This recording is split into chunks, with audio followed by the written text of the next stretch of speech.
नमो भगवते वासुदेवाय।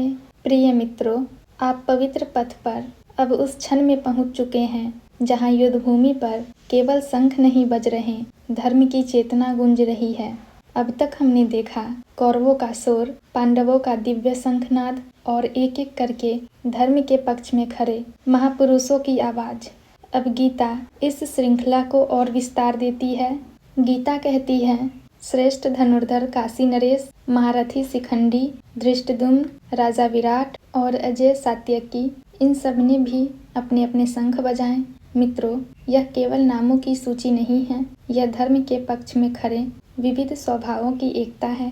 सबसे पहले श्रेष्ठ धनुर्धर काशी नरेश। काशी नरेश जो शस्त्र विद्या में निपुण हैं, लेकिन उससे भी अधिक स्वाभिमान और मर्यादा के प्रतीक हैं। उनका शंखनाद यह बताता है कि धर्म केवल सुधारों का मार्ग नहीं, राजाओं का भी कर्तव्य है।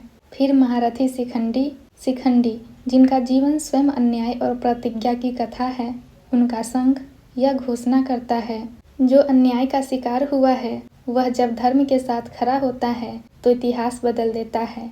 फिर धृष्टद्युम्न, जिसने पांडवों की सेना को व्यवस्थित किया, उसका शंख अनुशासन और योजना की आवाज है। यह बताता है धर्म केवल भावना नहीं, संगठन भी मांगता है। फिर राजा विराट जिन्होंने पांडवों को अज्ञातवास में शरण दी, उनका शंख आश्रय और साहस का प्रतीक है। यह सिखाता है जो संकट में साथ खड़ा हो वही सच्चा मित्र है। और फिर अजय सात्यकी जिनके नाम में ही अजय छिपा है, उनका शंख अटूट निष्ठा की ध्वनि है।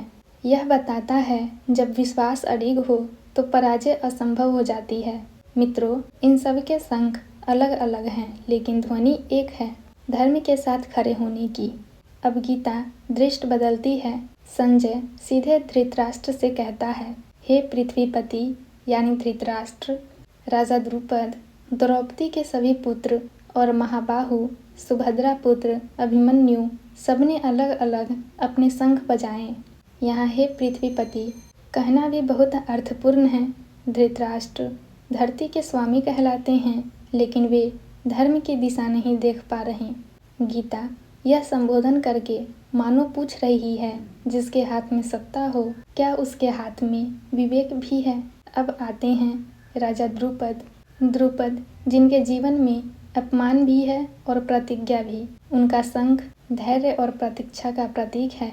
यह सिखाता है धर्म देर कर सकता है, लेकिन चूकता नहीं। फिर द्रौपदी के सभी पुत्र। मित्रों, यहाँ गीता बहुत कुछ बिना कहे कह देती है। द्रौपदी अन्याय की जीवित प्रतीक, उसके पुत्रों का शंखनाद यह घोषणा है, अन्याय की स्मृति पीढ़ियों तक धर्म को शक्ति देती है। और फिर महाबाहु सुभद्रा पुत्र अभिमन्यु युवा, ऊर्जावान और साहसी, उसका शंख यह सिखाता है धर्म उम्र नहीं देखता, जहाँ सत्य होता है वहाँ युवा भी महान बन जाते हैं। मित्रों, यह दृश्य अत्यंत अद्भुत है। हर ओर से धर्म की आवाज़ उठ रही है। ध्यान दीजिए, यहाँ कोई डर नहीं है, कोई आत्म सांत्वना नहीं है, कोई आदेश नहीं है, केवल स्वीकृति है। हम जानते हैं हम क्यों खड़े हैं। यही अंतर है पांडवों और कौरवों में। कौरवों की ओर शोर है, आदेश है और भय है। पांडवों की ओर संघ है, स्थिरता है और स्पष्टता है। गीता यहाँ हमारे जीवन का एक अमूल्य सत्य खोलती है। जहाँ कारण स्पष्ट हो वहाँ आवाज़ स्वतः निकलती है, जहाँ भ्रम हो वहाँ शोर करना पड़ता है। प्रिय मित्रों, इन श्लोकों के साथ गीता का पहला अध्याय अपने शिखर की ओर बढ़ रहा है। अब युद्ध भूमि पूरी तरह सज चुकी है, ध्वनियाँ थमने वाली हैं और अब मन की ध्वनि उभरने वाली है, अर्जुन का विषाद। यदि यह भावार्थ आपके भीतर स्थिरता और विवेक जगा रहा है, तो यही पवित्र पथ का उद्देश्य है। गीता केवल शंखनाद नहीं, विवेक का आह्वान है। लाइक, शेयर एंड सब्सक्राइब कीजिए, इसलिए कि यह धर्म ध्वनि और हृदयों तक पहुँचे। पवित्र पथ के साथ बने रहिए। अगले श्लोकों में अर्जुन का मन इन सभी ध्वनियों के बीच कांपने लगेगा और वहीं से जीवन का सबसे गहरा ज्ञान प्रकट होगा। ओम शांति शांति शांति।